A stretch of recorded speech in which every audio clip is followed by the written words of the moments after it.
Shoutout sa mga solid nating ka-teammate na sila Seri Lomo Raleha, Guillermo Flores, Cesar Bawag, Katambay, and Rex Tareo.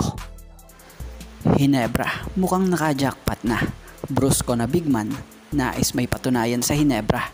At mukhang di lang sa Hinebra, may isa pang ang timpa. So sino ito? So wag na nga nating patagalin pa, tara. At atin ang talakayin agad yan. So siguro naman marami ang fans na nakakakilala kay Henry Galinato Jr., ang Brusco bigman ng Universidad ng Pilipinas. So ang bigman ngang ito ay may taas na 6'6", isang legit center forward. Philam, at kung titingnan nyo ang laro nitong pinamala sa UP, grabe, tuwing ipapasok ito, walang laro ito na hindi namumwersa. Lakas ng bigman na to sa ilalim. Talagang wag kang paharahara dito, maaaring tibag katawan mo pag ganito kalapad ang kabrusco ang bumangga sa'yo. So si Galinato Jr., modern bigman nga ito. May tira ito sa labas at sa loob at maayos ang ball handling skills nito. At ngayon nga, sa latest update dito, isa si Galinato Jr. sa magpapadrop o sasali sa PBA drop ngayong PBA 48 season. So nagdeklara na nga po ito na sasalang at batay sa nabasa nating article na to ni PBA Talks, kung saan dinanais nga ng bigman na to na makalaro nga po sa Hinebra or sa San Miguel.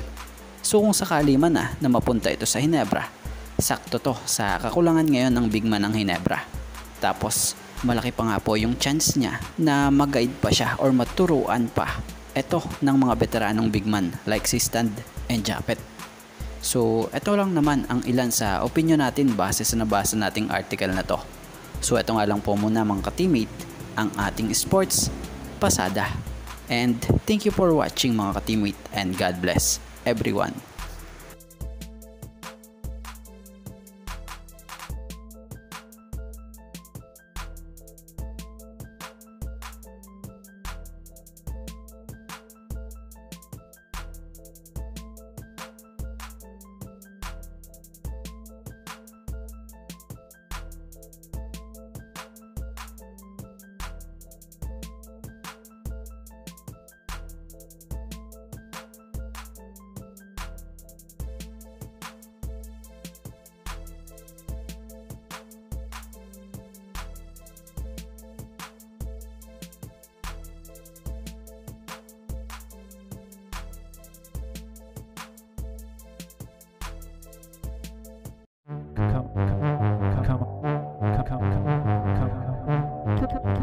Come on.